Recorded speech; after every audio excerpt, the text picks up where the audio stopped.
దయగలిగిన దేవా, నీ స్తుతులు స్తోత్రాలు చెల్లిస్తున్నాం నాయన. కనికర సంపన్నుడా, నీ పాదములకు వేలాది వేల వందనాలు ప్రభా. మరి నాయన ఇదిగో ప్రభా, ఈ సాయంత్రం ప్రభా మరొకసారి నీ కృపాసనం మీదకి వచ్చి ఈ సమయోచితమైన కృపను వేడుకుంటున్నాం ప్రభా. నాయన మీరు ఇచ్చిన గొప్ప సమయం బట్టి మీకు స్తుతులు స్తోత్రాలు చెల్లిస్తున్నాం నాయన. మేమంతా కలిసి నాయన నీ వాక్యమును ధ్యానిస్తుండగా నీ వాక్యంలో ఉన్న ప్రభా, నాయన ధర్మశాస్త్రంలో ఉన్న ప్రభా అంతర్యాన్ని తెలుసుకున్నట్లుగా ప్రభా మా కన్నులు తెరవమని భక్తుడు అంటున్నాడు ప్రభా. నాకు మొర్రపెట్టుము, నీకు ఉత్తరం ఇచ్చేదను, గూఢార్థమైన సంగతులు నీకు బోధించుతున్నని వాక్యం సెలవిస్తుంది ప్రభా. మరి నాయన నీ దాసుడు నావట్న మీరేం మాటలు ఉంచారో ప్రభా, ఆ మాటలు వినగలిగిన చెవులు, గ్రహించగలిగిన మనస్సు, దాని ద్వారా నడుచుకునే బుద్ధిని కూడా మాకు దయచేయమని వేడుకుంటున్నాం. ఈ సమయం అంతటిని మీ చేతులకు నేను అప్పగిస్తున్నాం ప్రభా. నాయన ఓ ప్రభా, నాయన నీ మాటలు ఎంతో పవిత్రమైనవని వాక్యం సెలవిస్తుంది కనుక నాయన, నాయన నీ వాక్యమును ధ్యానిస్తుండగా అయ్యా ఓ ప్రభా నాయన మాకు తెలివిని జ్ఞానమును దయచేసి మీరే నడిపించి మహిం పొందమని మా ప్రభుడను ప్రియరక్షకులను త్వరలో రానున్న యేసుక్రీస్తు వారి పేట అడిగి వేడుకుంటున్నాం తండ్రి. ఆమేన్. Amen. So Revelation chapter 14. Last week we started that. Revelation 13 law we saw, 12, 13 and 14 is the interlude before the final series of judgments. Revelation 13 we saw the revelation or the revealing of the Antichrist and the false prophet, right? And how they are going to consolidate power. So then now in chapter 14, God is going to give John a chapter 14 Nantatlo. It is a quick summary of God's actions during the second half of the tribulation. Endukante chapter 13 lo we have Antichrist, false prophet, who are being given authority by Satan. How they are going to rule annadi chapter 13 lo manaku kanpadindi. What is going to happen? They are going to require people to be take the mark of the beast. They are going to rule with an iron fist. They are going to do signs and wonders. People are going to be deceived. They are going to be forced to worship. So at that time lo మరి దేవుని ప్రజలకు ఏమవుతుంది అన్నది chapter 14 లో is the summary. While the world is going to be completely under the grip of the Antichrist, then he says in chapter 14 verse 1, then I looked and behold the Lamb was standing on Mount Zion and within the 144,000. We saw these 144,000 in chapter 7. Before the, as the seals were being opened, chapter 7 లో 144,000 ఏం చేస్తాడు? వారిని ముద్ర వేస్తాడు. He puts a seal on them. Here God describes what that seal was. Chapter 14 verse 1. Having his name and the name of his father written on their foreheads. So again మనం కొన్నిసారి చూసినట్లు సాతాను ఏం చేస్తాడు? ఆయన ముద్ర అంత రిస్ట్ గాని four head గాని ఆయన శిష్యులకు కూడా వేస్తాడు. ఎందుకంటే దేవుడు తన ప్రజల్ని ముద్రించాడు కాబట్టి సాతాను కూడా తన వారిని ముద్రిస్తాడు. We saw that in 17, brother. 13, 17. Yeah, 13, 16 and 17. Yeah, 16 and 17. So right hand on their forehead. So ఇక్కడ దేవుని పేరు వీరి మీద ఉంటది. తర్వాత 2-3 వచనాల్లో he wants to describe this special group of people. We know this 144,000 are Jews only. కదా? వారు యూదా ప్రజలు మాత్రమే. And we get some insight ఎందుకంటే chapter 14 verse 4 లో purchased from among men as first fruits to God and to the Lamb. దేవునికిని ఆ యొక్క గొర్రెపిల్లకును ప్రథమ ఫలములనుందా? 14 verse 4 ప్రథమ ఫలములు అంటే ఏంటి? What are the first fruits? దేవుని యొక్క వాక్యంలో ఈ ఫస్ట్ ఫ్రూట్ అంటే ఫస్ట్ ఆఫ్ ఇట్స్ కైండ్ అని అర్థం.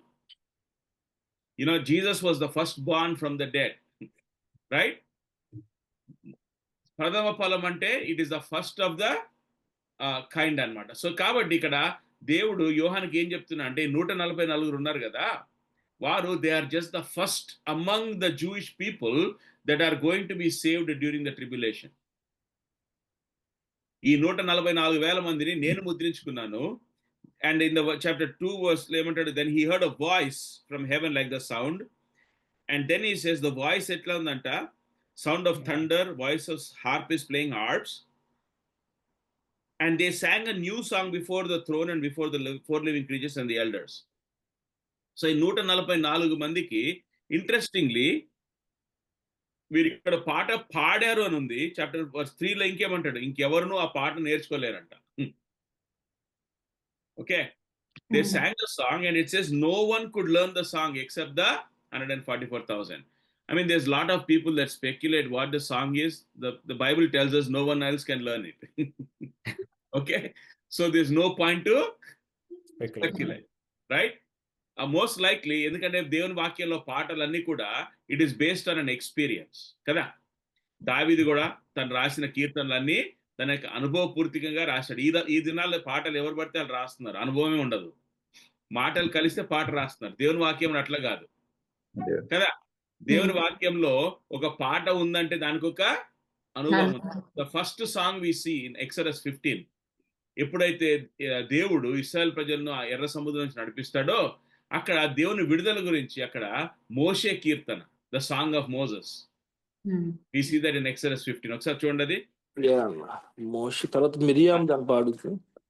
మిరియాం పాడుతుంది కదా, the song Miriam and Moses. Yeah, exodus 15. అప్పుడు మోషేయు ఇశ్రాయేలును యెహోవాను గురించి ఈ కీర్తన పాడిరి. యెహోవాను గురించి గానం చేసేదను, ఆయన మిగులు వర్తించి జయించును.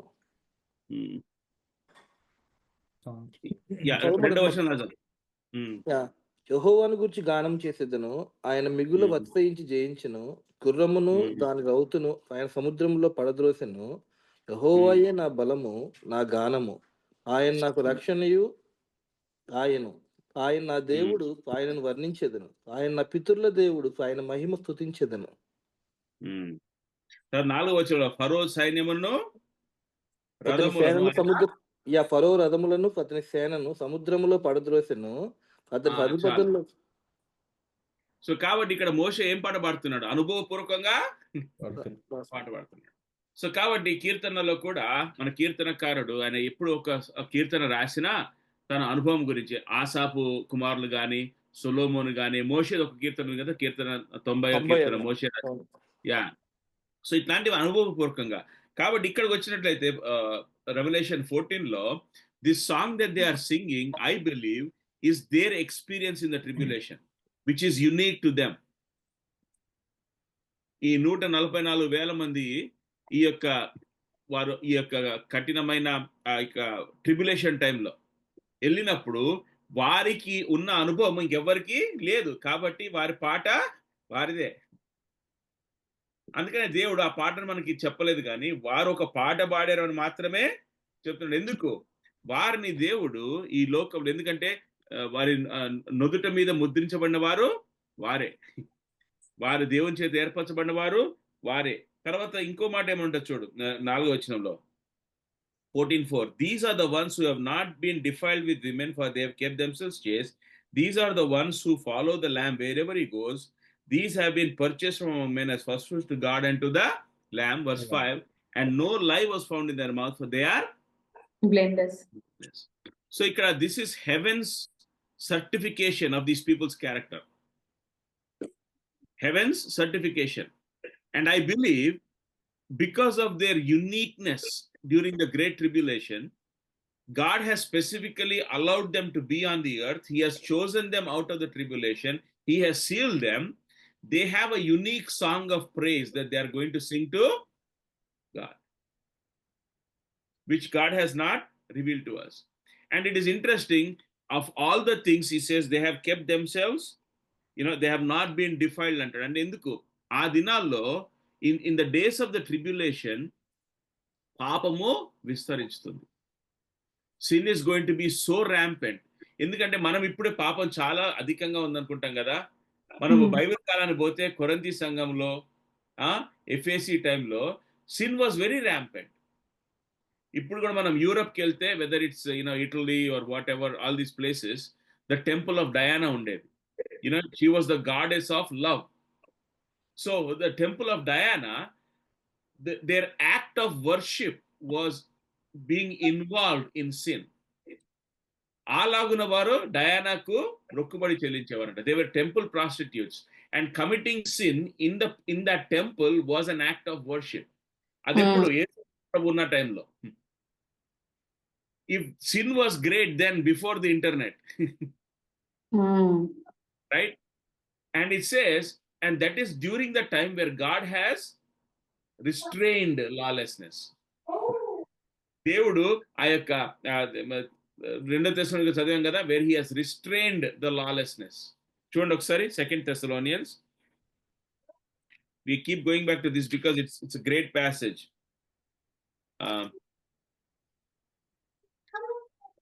2 Thessalonians chapter 2, 12. 6వ వచనం. And you know what restrains him now, so that in his time he will be revealed. 7th కూడా. For the mystery of lawlessness is already at work. Only he now who restrains will do so until he is taken out of the way. Telugu చదువుతారా? కాగా వాడు తన సొంత కాలమందు బయలుపరచబడవలనని వాని అడ్డగించింది ఏదో అది మీరు ఎరుగుదురు. ధర్మ విరోధ సంబంధమైన మర్మము ఇప్పటికే క్రియ చేయుచున్నది గాని ఇదివరకు అడ్డగించున్నవాడు మధ్య నుండి తీసివేయబడు వరకు అడ్డగించును. అడ్డగించువాడు తీసివేయబడు వరకు, the one who restrains him. ఇప్పుడు దేవుడు అడ్డగిస్తుంటేనే ఇంత పాపం ఉంటే దేవుడు అడ్డగింపును, if God removes the restraint, just imagine where man's heart will be. ఇక్కడ దేవుడు ఏమంటాడంటే ఈ యొక్క ఆఖరి దినాల్లో he's going to remove the restraints, and in that time these 144,000 are going to keep themselves pure. వారి శరీరాలని, వారి నోటిని, వారి నరతను, he talks about their bodies, their feet, they are the ones who follow the lamb, right? And there is no lie found in their mouth. In their speech, in their actions, and in their walk, they are pure before the Lord. They have been kept separated by God. So dearly beloved, that is also has to be an encouragement for us. Ee dinallo manandar hrudayamlo, there is same capacity to sin. There is a same ability to sin, but it is God's grace that restrains us. దేవుని యొక్క కృప ద్వారా మనం ఏం చేస్తాడు? అడ్డగిస్తూ ఉంటాడు కదా. మనంతట మనం వదిలేస్తే మనం కూడా పాపంలో కొనసాగే వారంగానే ఉంటాం. It is God's grace that restrains. That is the restraining grace of God. And here we see that. What God is saying is, while the tribulation is happening, when the Antichrist, the false prophet, and Satan are going to be actively involved in taking control of the world, God is still going to preserve his people. That is the message. God is still sovereign. వారు ఎంత బలాఢ్యులుగా కనపడినప్పటికీ they are only doing what is God is allowing them to do. That God is still going on and doing his plan. Then we see in verses 6 to 8. అన్న ఒక చిన్న question అన్న. Yeah. ఇక్కడ గొర్రెపిల్ల ఎక్కడికి పోవును అక్కడికి వెళ్ళా ఆయన వెంబడిస్తారా అని ఉంది కదన్నా. How do you know that time అన్న? అంటే గొర్రెపిల్ల అప్పటికి సంఘము మధ్యాకాశంలో ఉంటది కదన్నా, సో దేవునితో పాటు వెళ్ళిపోయినప్పుడు మరి how do they know that గొర్రెపిల్ల ఎక్కడికి పోవును అక్కడికి వెళ్ళా ఆయన వెంబడిస్తారు అనేది ఆ కంటెస్ట్ ఎలా చూడాలన్నదాన్ని? అదే అప్పుడు చెప్పు సునీల్. కాదన్నా, అదే క్వశ్చన్ లో ఒకటి అంతకుముందు వర్స్లో they are singing this new song in heaven కదా. సో అది ఫ్యూచర్ టెన్స్. ఇది ఫాలో అనేది మనము ఇది ఇక్కడ పైన. Again, what chapter 14 is what? The summary of what is going to happen during the 3.5 years of the Great Tribulation and afterwards, right? So this is God's big picture plan. So it's verse 3 is what ఏమనుందంటే John is seeing the 144,000 as though they have already been perfected. So ఈ పాట పరలోకంలో పాడినట్టుగా యోహాన్ చూస్తున్నాడు. Okay? Because remember, the other things are not yet happened. The other bowls have not yet been poured out. John is being given a future reveal. ఈ 144,000 మంది, the 144,000 are going to sing this song in the presence of God, which has not yet happened. They are still on the earth. They are still going to be killed. They are still going to preach the gospel. But at the beginning of the pouring out of the bowls, what God is showing John is how he is going to bring it all to completion. So ఏమన్నంటే ఇప్పుడు ఎట్లుందంటే maybe it's like this. God is showing the final scene first. Right? ఆఖరికి వీరందరూ దేవుని యొక్క సముఖంలో ఒక గొప్ప నూతన పాట పాడతారు. Right? So that is what he showing. అందుకనే verse 4 is the explanation. These are the ones who have been, not been. వీరు. So what is the description of this 144,000 అంటే వారు లోకంలో ఉన్నప్పుడు ఏంటి? They have not been defiled, because in heaven they can never be defiled. So he's giving them a picture of what these 144,000 ultimately will be doing in the presence of God. But in verses 4 and 5 is describing their character while they are going to be on the earth. And during the great tribulation, they are going to take the gospel to the Jewish people. They are going to be kept pure by God. They are going to follow the Lamb. Ante they are going to be faithful to Christ even in this world during the time of the great tribulation. Endukante what is the rest of the world following? The Antichrist. Okay. You see? So it's not literal. No, it's not a literal following. No. Yeah, Yeah. అంటే end of tribulation లో కదా lamb mount Jayan మీదకి వచ్చేది. Mount Zion, yeah. End of tribulation. But here what he's talking about is he's giving them a picture. And I heard a voice from heaven. He says, and I looked, and behold, the Lamb was standing on Mount Zion. That is the future state. Yeah. And 144,000 are with him singing this song, right? And he's describing their character during the tribulation, the second half of the great tribulation. ఎందుకంటే మన ప్రశాంత్ అన్నా చెప్తున్నాను, ఇక్కడ ఈ యొక్క గొర్రెపిల్ల వివాహోత్సవం అయిన తర్వాత కూడా even in the New Jerusalem he is referred to as the Lamb. Yeah. Got it. Yeah, ఇప్పుడు అర్థమైంది, కంటెస్ట్ అర్థం. So it's summary of their life. Okay, It is the summary of their life. So what he's talking about is, ఎందుకంటే once Christ judges the earth, there is no more potential for them being defiled. Okay? Because once they have been taken up into heaven, everybody in heaven is blameless. Yeah. Because there is no sin. So when he qualifies them as being a character of not being defiled, blameless, no blame in their mouth, that means they are still on the earth, surrounded by all the things that are happening because of the Antichrist. When the rest of the world is following the Antichrist, they are contrasted, they are following the lamb. It's great testimony కదన్నా. ఈ రోజులు ఇలా ఉంటే కష్టంగా ఉంటే ఆ రోజులు అలా ఉంటాం అనేది. అవును. అందుకనే 14:3 దాన్ని ఏమంటారు, 14:13 అంటాడు కదా, blessed are the dead who die in the Lord. ఎందుకంటే వీరిని చంపేస్తాడు క్రీస్తు విరోధి. Their end is coming, But again, chapter 14 is kind of God is giving us the end of the story and is describing some details, because 13 layman ante 13 is a very depressing chapter. Because you see the Antichrist, you see the false prophet, and all the things they are going to do, and all the trauma they are going to bring into the world. Chapter 14 is God saying that the scene kind of changes to heaven, where God is saying, I'm in control. Even during this time of darkness in the world, there are still these people that I have redeemed for myself. But not only that, in verse 6 he says, I saw another angel flying in heaven, and having an eternal gospel to preach to those who live on the earth, to every nation and tribe and tongue and people. So ఆ దినాల్లో దేవుడు ఈ యొక్క, in order to help these 144,000 people take the gospel, it appears as though they're also going to have an angel help them in the taking of this gospel to the entire world. Because what is God's plan? All of the Jewish people are going to be saved. ఎవరైతే యూదులు ఉన్నారో ఆ యొక్క టైంలో ఉంటారో వారందరూ కూడా రక్షింపబడాలన్నదే దేవుని యొక్క ఉద్దేశం. మనకి ఎట్లా తెలుస్తుంది? We saw that last time. See Romans 11. రోమిల్ రాసిన పత్రిక 11వ అధ్యాయము 26వ వచనం.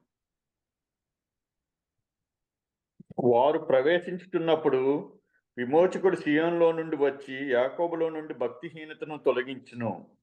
నేను వారి పాపములను పరిహరించినప్పుడు నా వలన వారికి కలుగు నిబంధన ఇదియే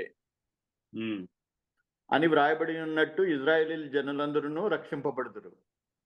ఇజ్రాయేల్ జనులందరూ రక్షింపబడుదురు.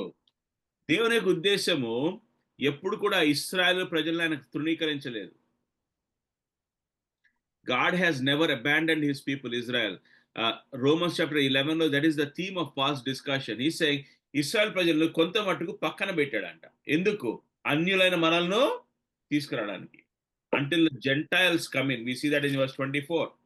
A partial hardening has happened to Israel until the fullness of the Gentiles come in.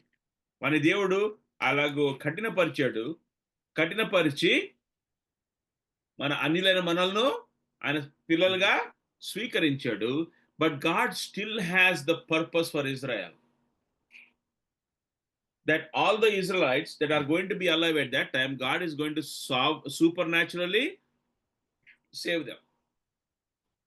So ఇక్కడ ప్రకటన గ్రంథం 14వ అధ్యాయంలో we see that this gospel, మనం అనుకోవచ్చు కదా ఏంటి తీర్పు కాలంలో persecution, in the time of tribulation కదా, శ్రమ కాలంలో సువార్త ఏంటని. ఎందుకంటే సంఘం వెళ్ళిపోయింది కదా, the church has been caught up. So why the gospel? The gospel at this time is particularly for the Jews. యూదా ప్రజలకు దేవుడి యొక్క సువార్తను తీసుకెళ్తున్నాడు. కానీ ఇక్కడ సువార్త అందరికి వెళ్తుంది. ఎందుకు? Because ultimately their rejection of the gospel is going to be one of the things by which God is going to judge them. Interesting ఏమంటే, మొన్న ఇది చదివేటప్పుడు మళ్ళీ ఆలోచిస్తా ఉన్నా, even the antichrist is going to hear the gospel. Right? But remember, the antichrist is the devil incarnate. Satan ఎన్నోసార్లు విన్నాడు సువార్త. You see? So we see the devil, the false prophet, the antichrist, all of them know the gospel. And interestingly, Satan knows the gospel better than us. But he still rejects it. So here we see the gospel is going to go out, and then see verse 7. And he said with a loud voice, fear God and give him glory, because the hour of his judgment has come. Worship him who made the heaven and the earth and the sea and the springs of waters. So ఇక్కడ యోహాన్ ఏం చూస్తున్నాడంటే, the gospel is going to go out, and after the gospel goes out, that is why he says, an eternal gospel to preach to those who live on the earth, to every nation and tribe and tongue and people. ఎందుకంటే ఈ సమయానికి వచ్చేసరికి ఏంటి, అందరు ఏం చేస్తున్నారంట? Antichrist. They are worshipping the Antichrist. We saw that, right? Yeah.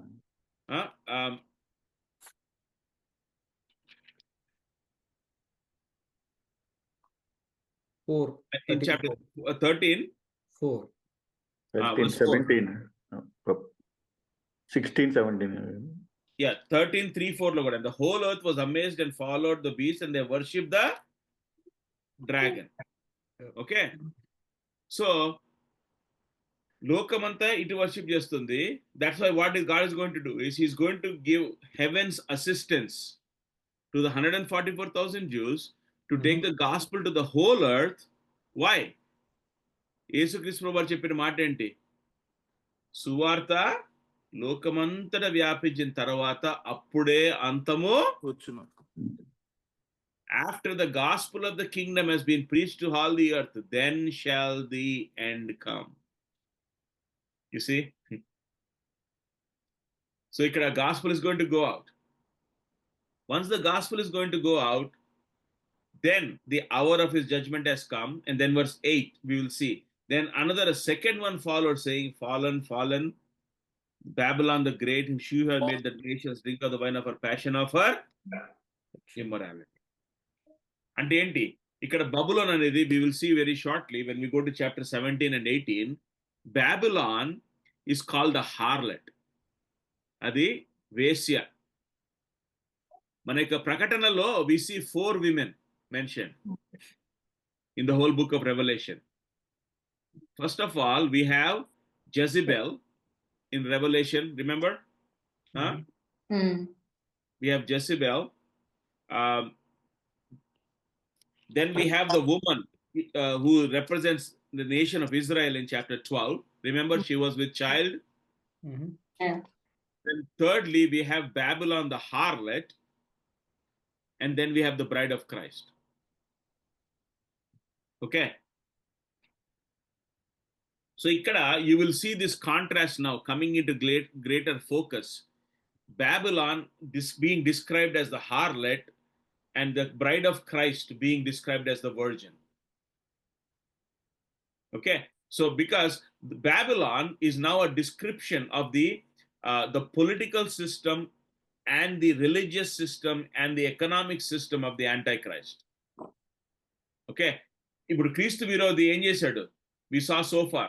He consolidated the political system. He is the only authority. Yep. Secondly, he consolidated the religious system. Everybody only has to worship the beast. They have to receive the mark of the beast. Thirdly, he's also consolidated the economic system. Nobody can buy or sell unless they have the mark of the beast. So now the whole earth, because if you see the things that unite people, every country in the world, they are united by, most likely than not, a common religious system and a common economic system. Right? America is a Christian country and we all share the dollar. Right? That is what unites people, the economic system and the Italians. What do they have? Italians are primarily Catholics, right? Because the Pope is Italian and they have the lira is their currency. That's what makes it a country. So that is how countries and powers are established in the world, where they have a common political system, a common religious system, and a common economic system. So Kristu Viro, the Antichrist, is going to consider all these three, and that is what the Bible calls Babylon. Okay, chapter 17 and chapter 18 మనం వెళ్ళినప్పుడు చూస్తాము. We will see how that is described there. ఒకసారి చూడండి అక్కడ. See chapter 17 verse 5. చూడండి. 17:1 చదవండి ఒకసారి. ఆ 7 పాత్రలను పట్టుకొని ఉన్న 7 దేవదూతలలో ఒకడు వచ్చి నాతో మాట్లాడుచు ఇలాగ చెప్పాను. నీవు ఇక్కడికి రమ్ము, విస్తార జలముల మీద కూర్చున్న మహా వేశ్యకు చేయబడు తీర్పు నీకు కనపరుచుదును. 5వ వచనము. దాని నొసట దాని పేరు ఇలాగ వ్రాయబడి ఉండును, మర్మము వేశ్యలకును భూమిలోని ఏహమైన వాటికిని తల్లి అయిన మహాబబులోను. చూసారా? The mystery. What is the mystery? Babylon the Great, the mother of harlots. We see again also in chapter 18 verse 2. This same thing that is mentioned in chapter 14 verse 8, we see that in 18 verse 2. And he cried out with a mighty voice, fallen, fallen, Babylon the Great. Okay. So that is how we know in chapter 14, John is getting a summary of what is happening. So ఏమైపోతుంది? ఈ 144 మంది సువార్త తీసుకెళ్తారు. దేవుడు వారి ద్వారా సువార్త heaven is going to assist them in taking the gospel to the whole earth. And at the end of the process, in 1 hour, in the book of Revelation, 1 hour means suddenly. Okay. It does not necessarily mean 60 minutes. It means, ఇప్పుడు యేసుక్రీస్తు వారు కూడా అదే అంటాడు కదా, నా గడియ ఇంకా రాలేదు. My our is not yet come. నా గడియ ఇంకా రాలేదు అంటే నా సమయం ఇంకా రాలేదని. ఇక్కడ when we see the 7, the hour of his judgment has come. అంటే ఆయన తీర్పు తీర్చే సమయము ఆసన్నమైంది. When ultimately that time comes, Babylon is going to fall. God is going to crush all the systems that the Antichrist has set up for himself in a very short period of time. That is the idea there. Okay. And again, don't miss the point. Heaven is fully in control. God is fully in control. God is going to determine the time and the manner by which Babylon is going to be destroyed. దాని తర్వాత verse 9 నుంచి 11 వరకు is describing the final judgment. Final judgment. What is going to happen once God pours out his judgment on Babylon? Once God is done with all the judgments, what is going to happen? See this, what it says. Then another angel, a third one, followed them, saying, if anyone worships the beast or his image and receives a mark on his forehead or his hand, he will also drink of the wine of the wrath of God, which is mixed in full strength in the cup of his anger. And he will be tormented with fire and brimstone in the presence of the holy angels and in the presence of the Lamb. And the smoke of their torment goes up forever and ever, and they have no rest day or night, those who worship the beast and his image, and whoever receives the mark of his name. So ఇక్కడ దేవుడు ఏం చెప్తున్నాడంటే, ఎవరైతే ఈ యొక్క క్రీస్తు విరోధిని వెంబడిస్తారో, who are the people that have received the mark of the beast? We saw that in verse 8. Anyone whose name, chapter 13 verse 8, anybody whose name was not written in the book of life before the foundation of the world. జగత్ పునాది వేయబడక మునిపే ఎవరి పేర్లు అయితే జీవ గ్రంథంలో రాయబడలేదో వారందరూ కూడా ఆయన యొక్క ఆ యొక్క ముద్రను తీసుకుంటారు. వారందరూ ఎక్కడంట? He says they will be tormented with fire and brimstone. Just a slight point there. అక్కడ chapter 14 verse 10 లో చాలా మంది అనుకుంటారు ఏంటి, నరకంలో దేవుడు ఉండడని. నరకంలో కూడా దేవుడు ఉంటాడు, కానీ ఆయన కృప ఉండదు. God is actively meting out punishment in the pits of hell. ఎందుకంటే దేవుడు సర్వంతర్వ్యాపి అంటే ఎక్కడ ఉంటాడు? అన్ని చోట్ల. Everywhere. There is no place where he is not. And interestingly,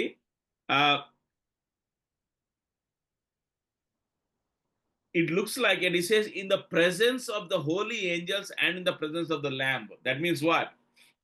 These people that are going to be in hellfire, tormented forever, are actually going to be, they are going to be witnesses. The angels and the Lamb are going to be witnessing them, actively pouring out their wrath. దేవుని యొక్క కృప వారి మీద నుండి సివేయబడు. So that even in hell, in the lake of fire, God is actively, because the Bible says, అందుకని అక్కడ అగ్ని ఆగదు, పురుగు చావుతాం. That is why we warn people about the coming judgment. That is why the gospel is so precious. That is why our salvation is so precious. కానీ చాలా సార్లు we forget it కదా, మన రక్షణ ఎంత విలువైందో కదా. అందుకని హెబ్రీ రాసిన పత్రిక 2:3 ఉంటాడు కదా, ఇంత గొప్ప రక్షణను మనం నిర్లక్ష్యం చేసిన ఎలాగూ తప్పించుకుందాము. How shall we escape if we neglect so great a salvation? ఇంత గొప్ప రక్షణ. అందుకని ఆ సువార్త లోకమందంతా ప్రచారం పడుతుంది. And then here he says they are going to be. But verse 12, here is the perseverance of the saints who keep the commandments of God and their faith in Jesus. So ఎవరైతే ముద్ర తీసుకుంటారో వారందరూ నరకానికి ప్రాప్తులు, కానీ నిజముగా యేసునందు విశ్వాసం ఉంచి వారు ఏం చేస్తారంట?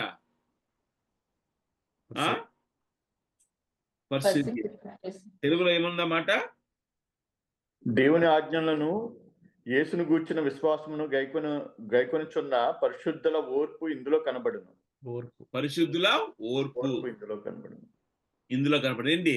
వారు తమ శరీరంలో కూడా లెక్క చేయకుండా ప్రభువుకు నమ్మకస్తులు అంటాడు. They are even faithful to death. అందుకని నెక్స్ట్ వర్స్ లో అంటాడు, and I heard a voice from heaven saying write. ఎందుకు? ఇప్పుడు నెక్స్ట్ ది స్టార్ట్ అవుతుంది కదా. We actually have a chapter 14 to 20 is a continuation of the explanation of the wrath of God. But in chapter 13 he says, రాయము ఎందుకు క్రీస్తునందు మృతులు ఉంటారు ఆ టైంలో కూడా.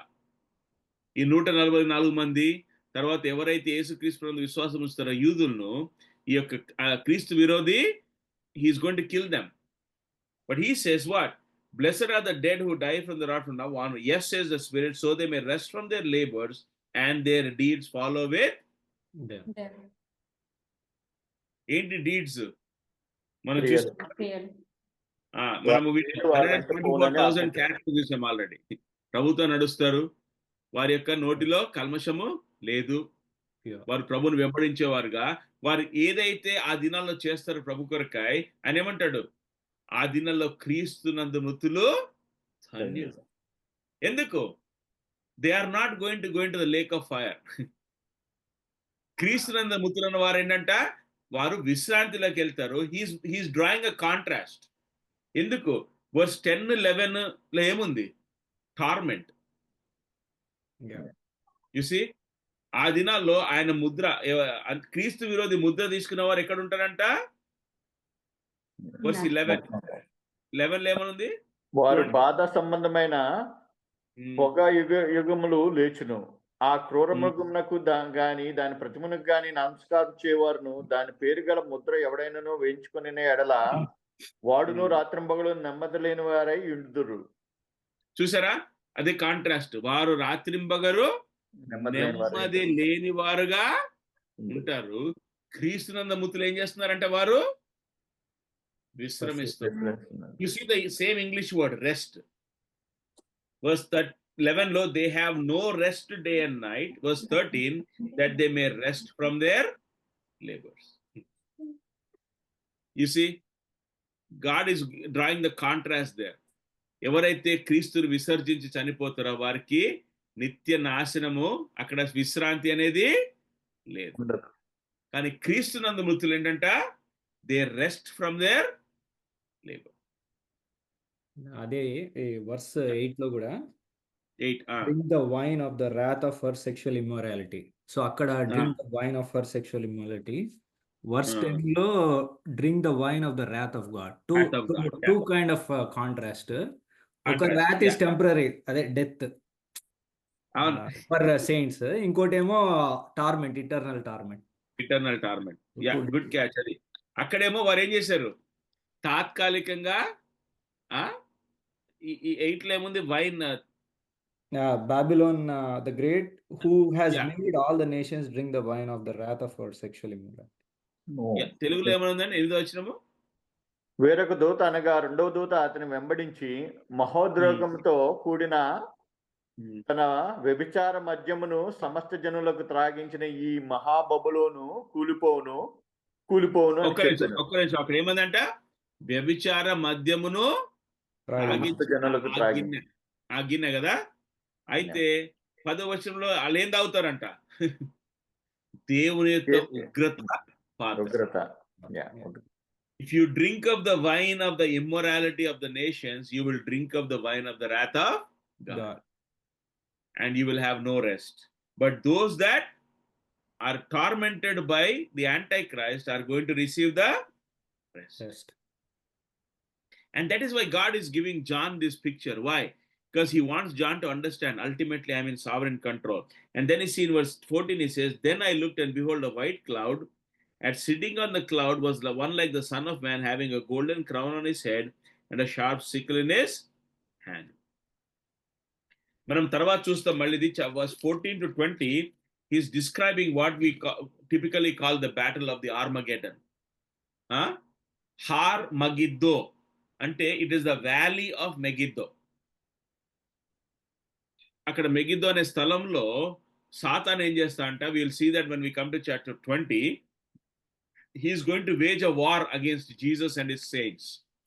Okay? సాతాన్ ఇంకా నేర్చుకోలేదు. యేసుక్రీస్తు వారి లోకానికి వస్తాడు కదా, వచ్చిన తర్వాత 1000 ఏళ్ల పరిపాలన అయిన తర్వాత సాతాన్ ఏమంటా అంటే, I have one last chance. I'm going to go to war against Christ. There's going to be a war in the valley of Megiddo, which is called Armageddon. కానీ ఇక్కడ ఏమంటాడు, ఆయన చేతిలో ఏముందంట? Sickle, sharp sickle. తెలుగులో ఏమంటారు దాన్ని? కొడవలి. కొడవలి కదా బ్రో. కొడవలి. కొడవలి దేనికి వాడతారు? గడ్డి కోయడానికి వాడతారు. Harvest. అంటే గడ్డి పంట కోయడానికి, హార్వెస్ట్ కదా. అవునవును. సో ఇక్కడ యేసు ఏమంటున్నాడు ఇక్కడ 15, and another angel came out of the temple crying, put in your sickle and reap, for the hour to reap has come, because the harvest of the earth is ripe. Verse 16, and he who sat on the cloud swung his sickle over the earth, and the earth was అయిపోయింది. In one fell swoop, God is going to gather the harvest. అంటే ఏంటి? ఆయన ప్రజలందరినైనా then the judgment is going to fall. Then see verse 17, and another angel came out of the temple which is in heaven and also had a sharp sickle. Then another angel, one who had power over fire, came out from the altar, and he cried out with a loud voice to him who had the sharp sickle, saying, put in your sharp sickle and gather the clusters from the vine of the earth, because her grapes are ripe. And the angel swung his sickle to the earth and gathered the clusters from the vine of the earth and threw them into the great winepress for the wrath of God. Verse 20, and the winepress was trodden outside the city, and blood came out from the winepress up to the horses' bridles for a distance of 200 miles. Ikkada we see two pictures. Okay. First ఏమో దేవుని కుమారుని చేతులు ఏముందంట? కొడవలి కదా. He's going to gather all his people. ఆయన harvest ఆయన దగ్గరకు వస్తుంది. ఆయన హార్వెస్ట్ ఆయన దగ్గరికి వెళ్ళిన తర్వాత ఏమంట? పరలోకం నుండి దూతలు, one from the temple, one from the altar కదా. God is going to release the angels to go gather all the people who have drunk. ఏంటంట? ఈ అందరిని ఎందుకు గ్యాదర్ చేస్తున్నారు? Verse 19, and threw them into the great wine press of the wrath of God. దేవుని యొక్క ఉగ్రతకు పాలైతే అవుతారో వారందరినీ కూడా గ్యాదర్ చేసి ఏంటి? ఈ యొక్క దేవదూతలు, they are preparing them for judgment. And actually verse 20, it's interesting. ఒకసారి చూడండి. ఈ యొక్క వైన్ ప్రెస్ తెలుగులో ఏమన్నది? అది ద్రాక్షల తొట్టి. ద్రాక్షల తొట్టి. ఎందుకంటే ఆ రోజుల్లో ఏం చేసేవారు? ద్రాక్ష రసాన్ని ఎలా తీసేవారు? మన పితరులు కూడా అట్నే కదా ఇండియాలో, కాళ్ళతో తొక్కేవాళ్ళు కదా. అది ఒక తొట్టిలాగా ఉండేది, దాని కింద రంధ్రాలు ఉండేవి. ఏం చేశారు? ద్రాక్షలన్నీ దాంట్లో వేసి తొక్కేవాళ్ళు. తొక్కినప్పుడు కింద నుంచి ద్రాక్ష రసము వచ్చేది, సపరేట్ అయ్యేది. సో ఇక్కడ God is using that picture, ఎందుకంటే ఇశ్రాయేల్ ప్రజలకు, యోహానుకి అది బాగా అర్థమయ్యేది కదా. కానీ ఇంట్రెస్టింగ్ గా ఒకసారి చూడండి, 20వ వచనంలో ఏమంటాడు? అక్కడ నుంచి ఏమొచ్చిందంట? రక్తం వచ్చిందంట. ఈ యొక్క ఈ war, the Armageddon is so going to be so bloody. There is going to be so much blood shed. ఆ ద్రాక్షల తొట్టి పట్టణములకు వెలుపడ త్రొక్కబడెను. 100 కోసుల దూరము గుర్రముల కళ్ళెము మట్టుకు ద్రాక్షాల తొట్టులో నుండి రక్తము ప్రవహించెను. సో ఏం గమనిస్తున్నారు అక్కడ?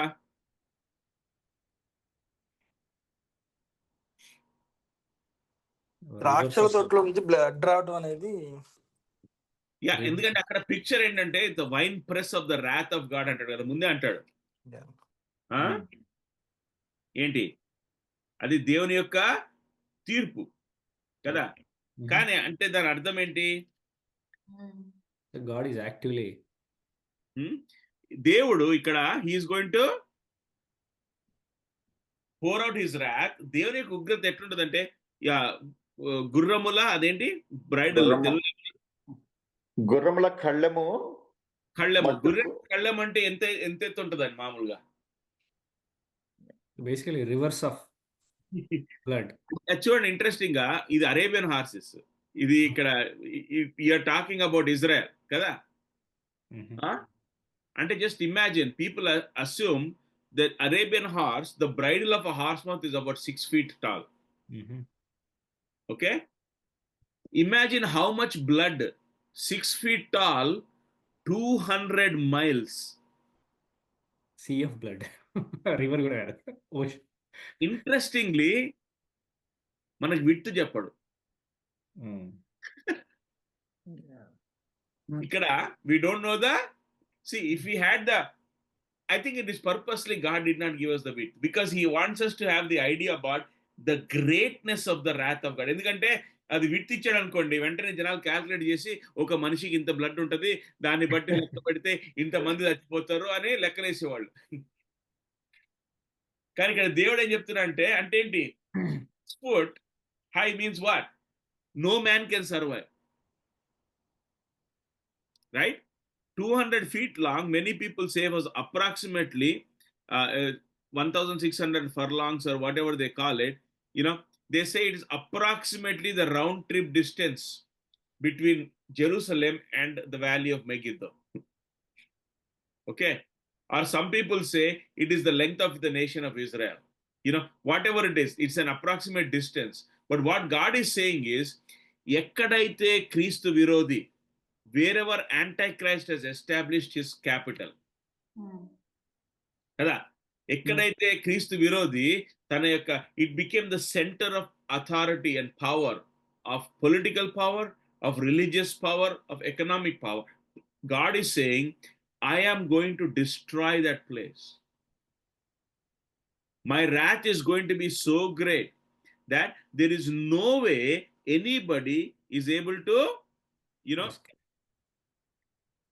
escape that. I'll just read this. I did some research anamata. Somebody calculated this. I'm just going to put it out there. The river of blood is almost 200 miles long, and they said if it was 4 feet deep, okay, then 50 feet wide means, if the blood was 50 feet wide, it would be equivalent to 1 billion human beings. Anta blood kavalante.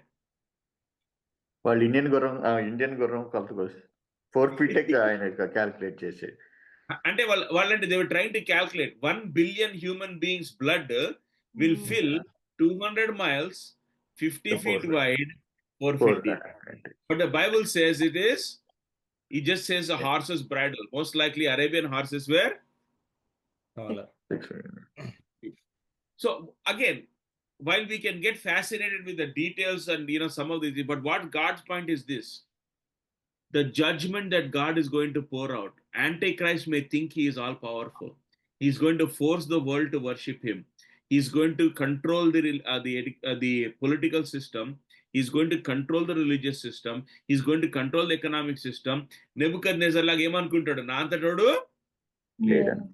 ఈ లోకమంతా నాదే, నా మాట విని ఎవరు జవదాటడానికి లేదు అనుకుంటాడు. కానీ ఆయన అట్లా అనుకునే టైంలో ఏం చేస్తాడు, దేవుడు ఆయన యొక్క 144 మందిని is preserving them, is protecting them, is giving the gospel to the nation of Israel. So as we think about these things, we have to know, again, we should always take comfort in knowing that this what, ఈ లోకము ఎంత పాపిష్టిదైనప్పటికీ, however sinful the world becomes, God will always protect his people.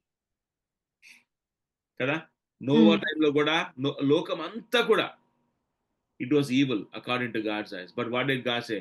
But Noah found grace in the eyes of the Lord. దేవుని యొక్క దృష్టిలో Noah కృప పొందాడు. That is the first time. See Genesis chapter 6, మొట్టమొదటిసారి కృప అనే మాట బైబిల్లో కనపడుతుంది నోవా విషయంలో. ఆదికాండం 6వ అధ్యాయం.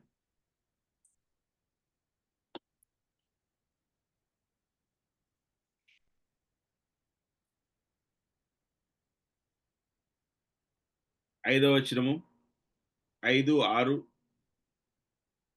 చదువుతారా? నరులు చెడుతనము భూమి మీద గొప్పదనియు, వారి హృదయము యొక్క తలంపులలోని ఊహ అంతయు ఎల్లప్పుడూ కేవలం చెడ్డదనియు యెహోవా చూచి, తాను భూమి మీద నరులను చేసినందుకు యెహోవా సంతాపం నుండి తన హృదయంలో నొచ్చుకొనెను. అప్పుడు యెహోవా, నేను సృజించిన నరులతో కూడా జంతువులను, పురుగులను, ఆకాశ పక్షులను భూమి నుండకుండా తుడిచివేయుదును. ఏలయనగా నేను వారిని సృష్టించినందుకు సంతాపం నందుచున్నానెను. అయితే నోవాహు యెహోవా దృష్టికి కృప పొందిన వాడాయను. చాలు. చూసారా? తర్వాత 11వ వచనం చూస్తే అక్కడ చూడండి, 11:1, 11:12. భూలోకము దేవుని సన్నిధిని చెడిపోయి ఉండెను, భూలోకము బలాత్కారులతో నిండి ఉండెను, భూలోకము చూచినప్పుడు అది చెడిపోయి ఉండెను, భూమి మీద సమస్త శరీరులు తమ మార్గమును చెరిపి వేసుకొని ఉండిరి. చాలు, చూసారా డిస్క్రిప్షన్ ఎట్లా ఉండింది? సమస్త మానవులు, భూమి అంతయు, all flesh, the whole world was corrupt. కానీ but Noah found grace. So మనం కూడా ఎప్పుడైతే యేసుక్రీస్తు ప్రభువుని అంగీకరించామో మన యొక్క బ్లెస్సింగ్ కూడా అదే. In spite of what ever is happening in the world, God will protect his people. So even in the last days, even when the world, when the lawless one is no longer restrained, when God removes the restraints, the world is going to become corrupt. But what God is saying is, I have a plan. I'm going to execute my plan. I'm going to protect my people. So కాబట్టి అందుకనే ఇక్కడ ఏమంటాడు, వారి యొక్క ఓర్పు అంటాడు కదా, the perseverance of the saints. విశ్వాసుల యొక్క ఓర్పు. మనం కూడా అలానే ఓర్పు కలిగి ఏం చేయాలా? ప్రభు కొరకు నిలబడాలి. లోకం గురించి మనం వరి అవ్వచ్చు, ఇదైపోతుంది అదైపోతుందని, but we know that this world is a disposable world. ఒక దినం ఇదంతా is going to go away. God is fully in control. And so when he says something is going to happen, it is going to happen. So that is what God is showing John here. So John is encouraged. ఎందుకంటే next series of things దేవుడు చూపెట్టినప్పుడు ఏమైపోద్ది, జాన్కి ఏం తెలియదు కదా. ఓ ఇదైపోతుందా, అదైపోతుందా, దాని తర్వాత ఇదవుతుందా, మరి నీ ప్రజల సంగతి ఏంటి ప్రభు అని ఆ క్వశ్చన్ రాకుండా మొట్టమొదటి ప్రభు చూపెట్టాడు, ఏం లేదు, నా ప్రజలైన వారు they are going to be safe. I'm going to ultimately destroy all this, but my people are going to be safe. I have a remnant. I always will have a remnant that I choose to save. Okay, we are almost out of time. Any questions? God willing, next week we can pick up chapter 15. This will be the final thing we see, a scene in heaven. This is brother, మీరు last week question అంటే మీరు అదే పాస్టర్ను ఒక భేదవాణి ఇది story చెప్పారు కదా brother. లో అదే లాస్ట్ వీక్ మీరు ఫ్రైడే బైబిల్ స్టడీలో అదే స్మాల్ హట్ లో ఉన్నాడు అంటే, యా నేను అనుకుంటాను ఆ స్మాల్ హట్ అయినా చాలు నాకు వెళ్ళి, ఎందుకంటే మన బ్రదర్స్ ఒక బైబిల్ స్టడీలో ఒక బ్రదర్ రివార్డ్స్ మీద రివార్డ్స్ దేవుడు అలా ఇచ్చేస్తా ఉంటాడు అని మాట్లాడుతున్నారు. అంటే మనోళ్ళు అంతా గ్రేస్ తప్ప, కానీ నేను బైబిల్ చదువుతుంటే it's tough to go to heaven అనేది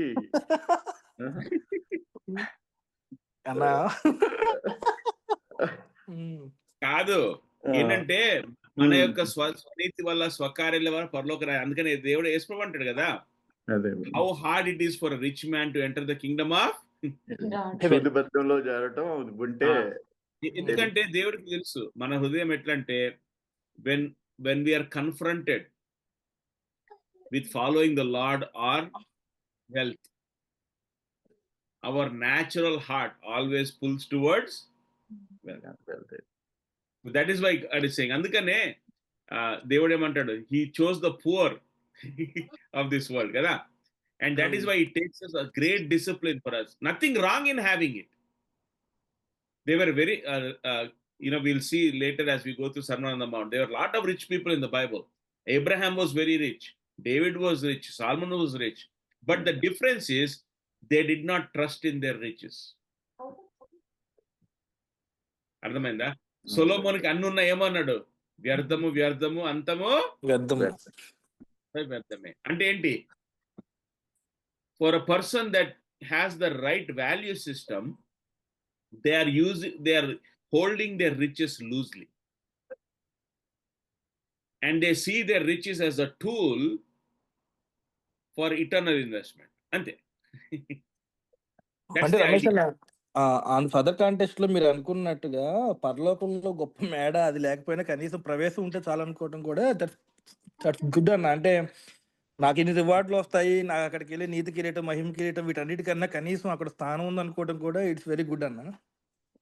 అదే కనీసం అక్కడ అదే యా, కనీసం మనం అక్కడ ఉంటాం కదా అని ఆ నిరీక్షణ చాలు. యా, కానీ ఒకటి Yeah. We have to be careful. ఎందుకంటే దట్ మీన్స్ సమ్ టైమ్స్ మన హృదయం ఎట్లా పనిచేస్తుంది అంటే వెళ్తున్నాం కదా ఇంకేం చేయనక్కర్లేదు అన్న ఫీలింగ్ లో ఉంటాం. అవును అర్థమైందా? brother. అదే brother. అదే దాని brother. విషయమే చాలా జాగ్రత్తగా ఉండాలి. ఎందుకంటే మనకి ఇండియాలో అరే బాబు పాస్ మార్క్ ఎంత 35 అంటే 36 కి చదువుతానులే ఎగ్జామ్ కి అన్నట్టు అట్లా కాదు. ఏమంటాడు? అంతేనా ఈ మధ్య ఒక ఇండియాలో త్రాగినను ఏమి చేసినను ప్రభు యొక్క మహిమ కొరకే. మహిమ కొరకు. అందుకని అపోజిట్ పౌలు అంటాడు I count my life as loss. కాబట్టి we don't serve God to see what we will get. We serve him because he deserves it. That's a Yeah. completely different mindset. అదే ఆయన అర్హుడు కనుక. When we realize that, then it doesn't matter whether what we get or not. Our eye is not on the prize. అందుకని అపోస్తలుడైన పౌలు కూడా ఫిలిప్పీయుల రాసిన 3వ అధ్యాయంలో అంటాడు that I may know him.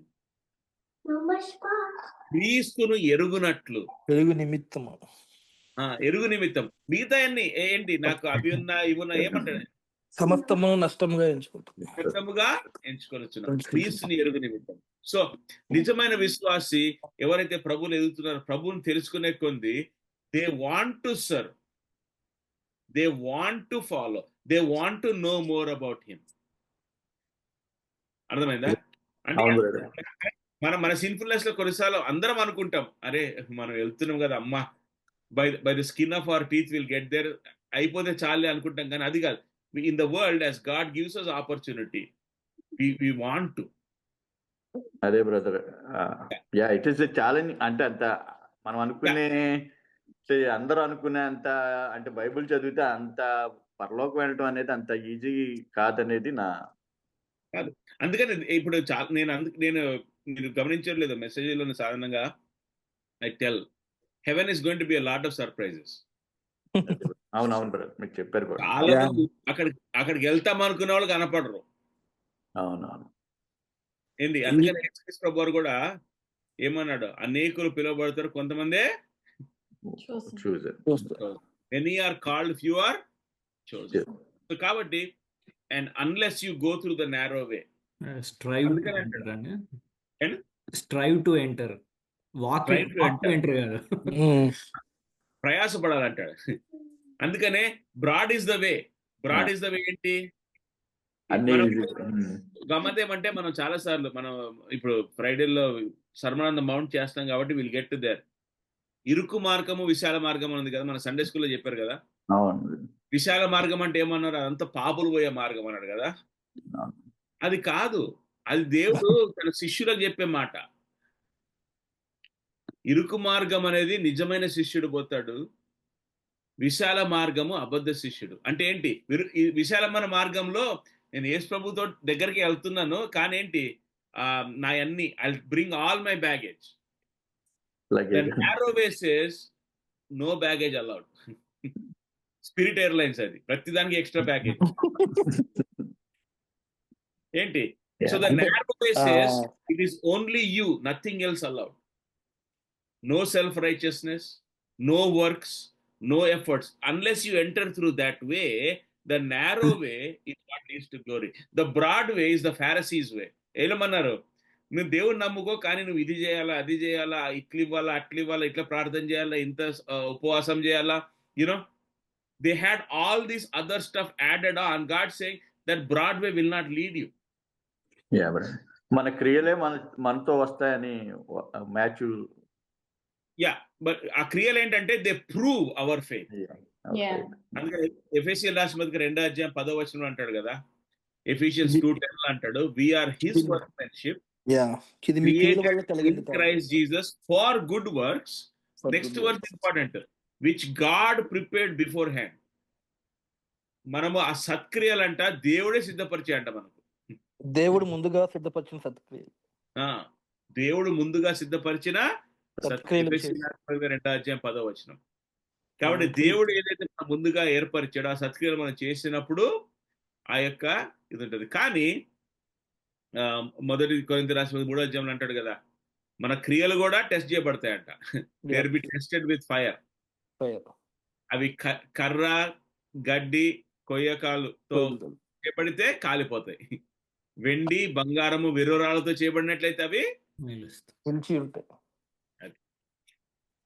So yeah అన్న ఇది ఇందాక ఈ కంటెస్ట్ లో రమేష్ అని చెప్పిన కంటెస్ట్ లోనే మొన్న ఇండియాలో ఒక దైవజనుడు నేను షో ఆఫ్ చేస్తాను, నేను కంపల్సరీగా షో ఆఫ్ చేస్తాను, నేను మంచిగా లగ్జీరియస్ బట్టలు వేసుకుంటాను, లగ్జీరియస్ గా జీవిస్తాను, ఇట్స్ నాట్ రాంగ్, ఎందుకంటే నా దేవుడు ధనవంతుడు, ఆయన సర్వ సమృద్ధి కలిగిన దేవుడు, సర్వకృపానిధి దేవుడు అని చెప్పారన్న. ఓ మై గాడ్, నాకు అసలు అది ఒకసారి మైండ్ ఎగిరిపోయింది. అంత ధనవంతుడైన దేవుడే దీనుడే వచ్చాడు కదన్నా. అంటే it is not how much you spend, it is how you express it. అర్థమైందా? అంటే ఇప్పుడు కొంతమందికి ఏమంటే, ఇప్పుడు ఇక్కడ మన పాస్టర్ ఈయన ఉన్నాడు కదా, ఎలివేషన్ చర్చ్ అని పేరు, ఏం పేరు? ఫర్టిక్. ఆయన 3-4 వీక్స్ బ్యాక్ ఎవరో పెట్టారు ఫేస్బుక్ లో, ఆయన వేసుకున్న జాకెట్ 5,600 అంట